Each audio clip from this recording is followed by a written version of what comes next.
The world is shaking and everyone feels it. I'm sure you do, and I feel it every day, and even myself is being shaken. So I titled this The World is Shaking, even though we're talking about Psalm 23, He restores my soul. But we do not have to be shaken. And when there are pieces of us that are shaken, it's revealing a place that needs to be restored. And we're going to be on this subject for probably a couple of weeks of Psalm 23, verse 3, He restores my soul. Restoration of the soul is supernatural. It actually requires the supernatural. Because if you're being restored, what are you being restored to? Are you being restored to something that's on the earth or something bigger than, greater than, higher than? Our soul is not restored on this earth, but it is restored to the original intent of Yahweh. It's restored to His purpose, His thought, His action, what He wrote for us to accomplish. We are being restored to all of that and so much more. Today, we can't even cover all of it. And I'm mostly going to speak out of the New Testament today instead of Psalms and another couple of passages we're going to look at in the weeks to come. We did not come from this earth. We came from above. We're born from above. Therefore, we're being restored to what is above. And this is supernatural. Okay, so let's identify what is shaking right now. And what I'm going to tell you what's shaking me. The things that want to shake me, desire to shake me, and the things I resist and trade in. We're going to talk about this. Fear of the unknown is probably the highest on the list right now. In the condition of the world, where we are, in our nation, the fear of the unknown is the greatest thing to me. I'm like, if you could just tell me what's going to happen, I'd be fine. But see, that doesn't require trust. That does not require faith. And God's not so concerned for us to know exactly what's happening. What He desires is faith. What He desires is trust. And you can interchange those two words, trust and faith. It's throughout the Old Testament, it's interchanged. And faith basically means a deep level of trust. What about fear of loss? I feel that because it's like, I love my country. I love my home. I love the way of life that I live. I mean, there are definitely things that I want to change, but this fear of loss, it covers so many areas. It can cover physical things. It can cover loss of friends, loss of people that we love, fear of loss of so many things. Fear of loss is a very big one. Fear of death. And the fear of death is not just fear of me dying, it's fear of the ending of something that I love, the fear of death of something.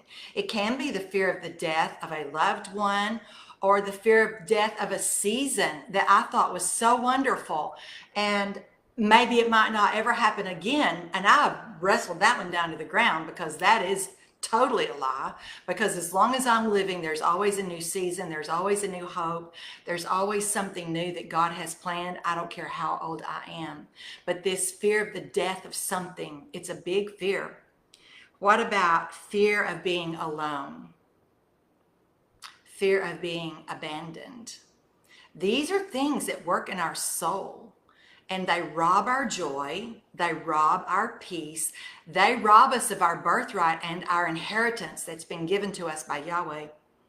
What about fear of being left out or not included, not belonging to something greater than myself, something more wonderful that I can't bring to the table by myself, but just fear of missing out on something greater? What about fear that Yahweh is not supreme? That's a really big one. Because when we don't really know Him, like personally, we haven't developed a history with Him, sometimes we can fear that He is not really the ruler on the throne, that He rules over the kings of the earth. He rules over all things. He is supreme. This does not mean that everything that happens, He did it or decided it, because we live in a fallen world. But his ultimate purpose and plan will be accomplished no matter what we see. What about fear that Yahweh is not just? I know many people that struggle with this. It's because like evil's been getting away with stuff for way too long. You are not being a very just God because you hadn't just snapped them out of the picture. But he is a just God. And he is working all of it for our good. And one of the goods is that we deal with our fears. What about fear that Yahweh does not see or know what I'm going through, what has happened to me in my life, or the fear that he won't see what's going on around me? What about fear of sudden calamity? This is a big one. Or fear of everything being lost. Or what about fear of oppression? All these things are stirred up in the atmosphere right now on the earth. But guess what? They do not exist in heaven. So he wants to restore our soul to be in agreement with his kingdom. We have to allow the Holy Spirit to identify within us what is shaking me. And you know, in this psalm, it says he leads us beside the still waters. He makes us lay down in the green pastures. This is so that we can identify by the help of the Holy Spirit and not ourselves, but let him speak to us in those quiet places. And he says, look, you're disturbed, but I've got these still waters for you. You're being shaken, but I've got these green pastures for you to lay down in. Now let's work on this because I want to restore your soul to all peace and all joy. So this is what Psalm 23 begins to do. And you know, the restoration of the human soul, and I said this, it is supernatural. When God restores something in our soul, it can happen in 1 minute or maybe a week, or I've had things that take several months, but some people go to counselors their whole lifetime and still never experience this restoration of their soul.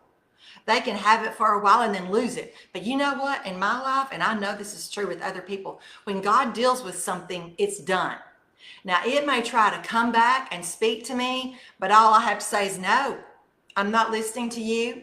I've already traded that in. This is not my inheritance. This is not my birthright. This is not what is true over my life. I know what is true over my life. So this restoration process is a big trade. It's a big exchange in the presence of God by the power of the Holy Spirit. Restoration is where we trade our fears, or the things that are disturbing us, the things that have us agitated, the things that give us anxiety. Restoration is where we trade those in, meaning we lay them down. Like when you have a trade going on, you give that to someone, or you give money to something in trade for what you are receiving. This is how this works in the spirit world. You trade this in, you let this go, you lay this down. Like one time, a very long time ago, I was speaking with the Lord and I said, will you take this from me? He said, no, you're going to need to give it to me. You have to make your choice to give it to me, to lay it down, to let it go.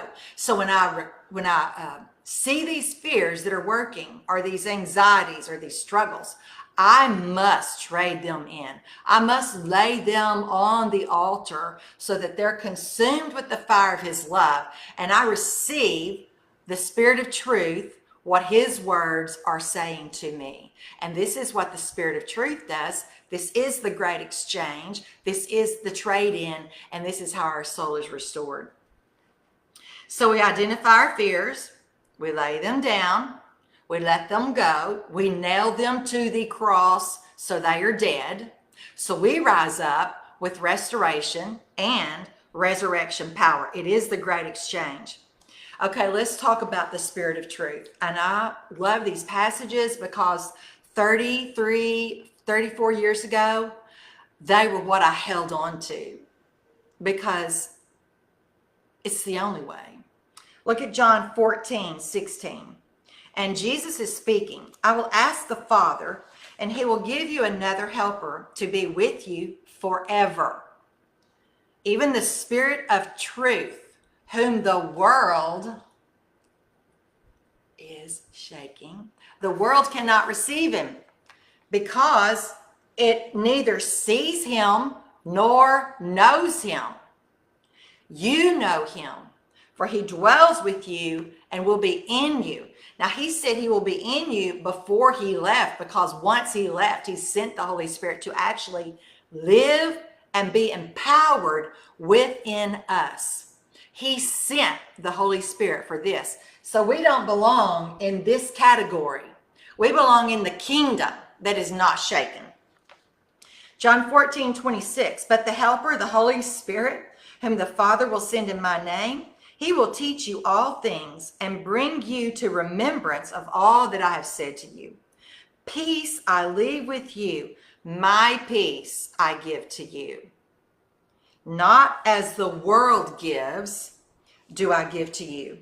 Let not your hearts be troubled, neither let them be afraid.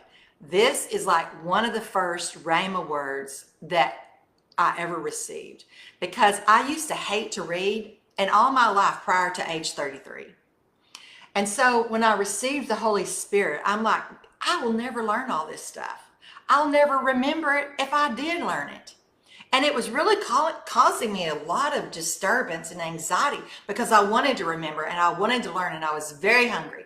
And when he gave me this word, he said he will send you the Holy Spirit. He will teach you all things, and he will help you remember everything. It like sunk down into the depths of my being, and I received it 100%. Like, okay, I'm not even the one responsible. All I do is receive it. He will teach me. He will help me remember. And I've been living like that for 30 something years, and it's true. It's still true. It will always be true, because the Spirit of truth is forever and ever within me. Look at John 16:13 through 15. When the Spirit of truth comes, he will guide you into all the truth. For he will not speak on his own authority, but whatever he hears, he will speak. And he will declare to you the things that are to come. He will glorify me, and he will take what is mine and declare it to you. All the Father has is mine. So here we see the Father, the Son, and the Holy Spirit. Therefore, I said that he will take what is mine and declare it to you. And you know, I realize this. When he says he will not speak on his own authority, it means he's not speaking isolated by himself, because the Hebrew word for oneness is echad. They live in echad. They live in oneness. Father, Son, Holy Spirit. Not one single one of them speaks out of order of the other one. They live in total oneness. They are one. And Jesus prayed that we would be one with them as they are one. And this will happen. It hasn't happened in its fullness yet. We're increasing in it as we're restored. But the day will come where we are in absolute oneness, absolute echad, with Father, Son, Holy Spirit. That is the fulfillment of all restoration. So now let's go to Hebrews 12. Because this is what I wanted us to talk about today, because I've been so aware of the shaking that's in the world and wants to shake me. I do not want to be shaken. I do not like that feeling. I do not like having fear around me or thoughts of fear. I really hate it. And so these are very key passages of scriptures to help us. I'm going to start with Hebrews 12:24. Which isn't on here yet, but this was just something I have been meditating on so much, and I love this passage. But you have come to Mount Zion and to the city of the living God. Okay, Mount Zion is where he rules as the king. It's a spiritual entity right now. It will manifest on the earth. But we have come to Mount Zion right now, the mountain of the king in the heavenlies, where he is the ruler, to the city of the living God, the heavenly Jerusalem, to an innumerable company of angels, to the general assembly of the church of the firstborn who are registered in heaven. That's me. That is you. If you are in the Messiah, this is you. You have come to Mount Zion. You have come to the city of the living God. You have come to the heavenly Jerusalem. You are in the assembly of Christ, who is the firstborn. You're in his assembly. You're registered in heaven. We have come to the judge of all, and to the spirits of just men made perfect. Whew, I love that. And to Jesus, the mediator of the new covenant, and to the blood of sprinkling that speaks better things than that of Abel, over and over and over. And I'm going to write this up, and I'm going to do a teaching on it at some point. The blood speaks a better word. I've been hearing that over and over. And many years ago, I studied on all the benefits of the blood. But I'm going to go back and restudy that, because the blood speaks a better word. I don't care what else is being spoken. I don't care what you hear in your head, what other people say. The blood speaks a better word. But this is where we have come to Mount Zion. And this is important to know, because guess what? Mount Zion is his kingdom. It cannot be shaken. And when I am dwelling there by focusing on it and mentally bringing those thoughts into my mind, I dwell there and I am not shaken. Look at Hebrews 12:28, and this is what I have written up here. Therefore, since we are receiving a kingdom which cannot be shaken, let us have grace, by which we serve God acceptably with reverence and godly fear. So let's look at this in the Greek. We are receiving. Okay, the world is shaking, but we are not shaking. And the reason why is because we are receiving. The Greek word is paralambano, and it means transmitted. It's like transmitted to us from there to here. And I dwell there in my spirit, man. I dwell there in my meditation and my thought processes. I dwell in the kingdom that I am receiving. And look at the word kingdom, basileia. It's the territory subject to the rule of the king. I am that territory. Wherever I am, he is, because he's in me. He's the king of the universe. He's the king and the ruler over all the nations. He's the king and the ruler over all the affairs of mankind. I want to make sure he's the king and the ruler over me. I am that territory. I'm in his kingdom, which is the territory of his rule. And it says, this territory of his kingdom, because he is the king, cannot be shaken. Absolutos, moved or overthrown. I don't care who's the president. This kingdom will not be overthrown. Ever. Lucifer couldn't overthrow it, and certainly no king on the earth will ever overthrow this kingdom. But here's what causes us to have a shaking. This fear of loss of things of the earth. These fears we talked about. We have to lay them down. It's like, I love my home. I love my yard. I work hard in it to make it beautiful because it's what I love to do.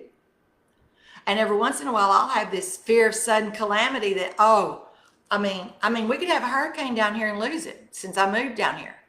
I've had to lay this down. I still have to lay it down. And how I do it is by knowing this is not eternal. This is a vapor. It's a shadow. It will not last forever. And I do not want to be one who is found holding on to something as more important than something that is eternal. I do not want this to be more important in my mind than the kingdom that cannot be shaken because it's a territory that's ruled by the great king. I want to lay it down, and I do this in my thoughts. I just speak it out loud to myself. I lay this down to you. It's temporal. Thank you for it. Thank you for the beauty. Thank you for the blessings. Thank you for the things you've given me that you let me enjoy, but they are not eternal. You, my God, and my King are the eternal one. And I want to let these things go so that I offer worship to you. And this is the next part of this verse. It says, let us have. And the Greek word is echo, to possess. Let me possess grace, charis, that which affords joy, the condition of one governed by divine power. When the condition of my soul is that I have surrendered it to him so that he governs by his divine power my soul, then when I'm in that place, I possess the ability to offer service to Yahweh, to worship Yahweh with great awe. This is so important right now. And for the ones that are choosing this, we're working with it. We're growing in it. We're letting our soul being restored. The ones who will not choose this, they are shaken down to the dust and they will not overcome. I want to overcome. You must also, or you would not be watching this. Overcomers have rewards that are eternal. This, whatever I have down here, could never compare to the reward of overcoming, which is an eternal reward. And we receive it from the King sitting on his throne in Mount Zion, where we already dwell with our spirit man. We have come to Mount Zion, the city of the living God, the heavenly Jerusalem, to innumerable angels. And some translations say in a festive gathering, which is this joy. It is joy to live in his kingdom. To live down here may have some temporary joy that's wonderful, but it cannot compare. So I want to call you up out of the world that is shaking. I want to call you into the kingdom that cannot be shaken. Identify what you're struggling with and lay it down. Trade it in. And when you let it go and replace it with something of his kingdom. Find a word that speaks to you. And this one might be it. You know, the very first, I want to end with this because in the very first chapter of Hebrews 12, which this is at the end. But when I first was spirit-filled, this verse he gave me and it saved my life. And it will save our lives right now. Hebrews 12, 1 and 2.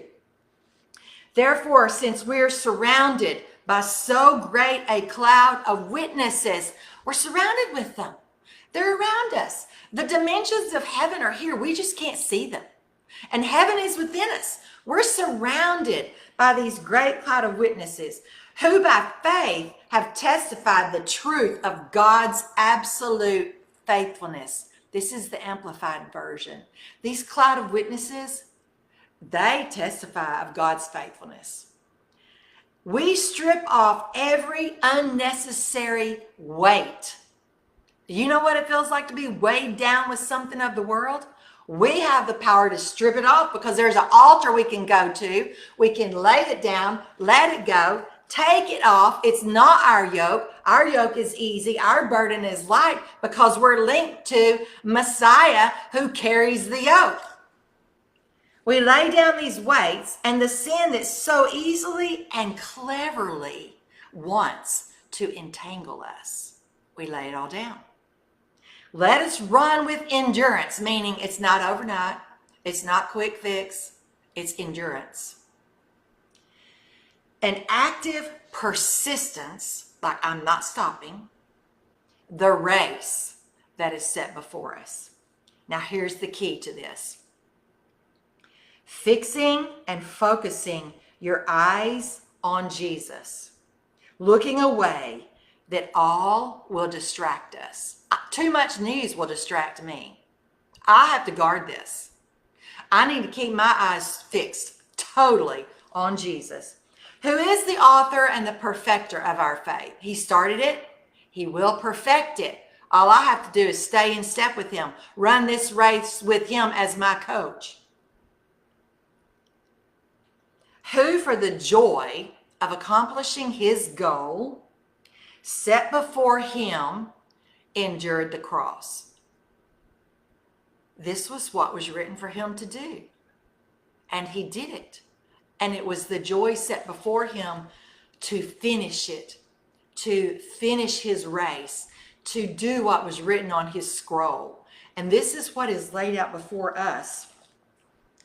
And when he did that, he disregarded the shame of it, because to the world, it was like the worst shame. You know, some things, times living for God, other people just, they look so down upon it that they like to shame us, but we don't receive it because we know that we are walking out our race in obedience to him.